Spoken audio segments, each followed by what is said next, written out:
அது தெலுங்கு ரிலீஸான கப்பல் ஃப்ரெண்ட்லின்ற படத்தை பற்றி. சந்தோஷ் சோபன், மானசா வர்ணசி, ராஜீவ் கனகலா, கோபால் ராஜு, ரமணா, லிவிங்ஸ்டன், யோகி பாபு, ஸ்ரீரஞ்சினி இவங்கெல்லாம் நடிச்சிருக்காங்க.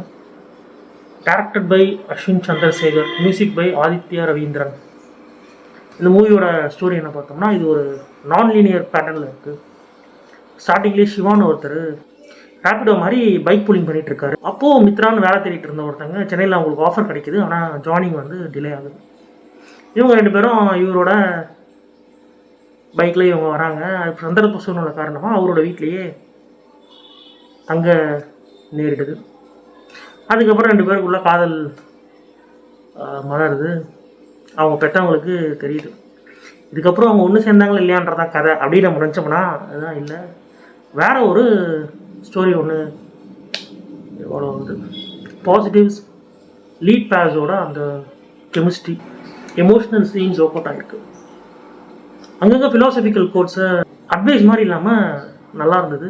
எஸ்பெஷலி கிளைமேக்ஸில் life is full of unexpected good boys handle it கேர்னு சொல்லிட்டு அது நல்லா இருந்தது. நெகட்டிவ்ஸ் நிறைய as usual logical loopholes, இப்படி முன்ன போய் நான் தெரியாத ஒரு ஆளோட ரூமில் போய் தங்குவாங்கன்றதெல்லாம் ஏற்றும்படியாக இல்லை.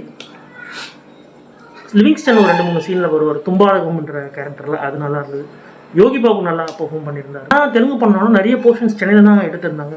சென்னையை ரொம்ப அழகாக காமிச்சிருக்காங்க. அந்த பிரேமம் படத்தில் வர மாதிரி டீ கடங்க காமிச்சது, central, OMR region, TCS officer, டாக்டரில் மகாலியாக வருவார், அந்த வைபவோட அண்ணன், அவர் ஒரு ரோல் பண்ணியிருப்பார். இந்த மூவியோட 2 லீட் பேர்ஸுக்குமே ஒரு நல்ல ஃபியூச்சர் இருக்குன்னு உள்ளுணர்வு சொல்லுது. இந்த மூவி அமேசான் ப்ரைமில் இருக்குது.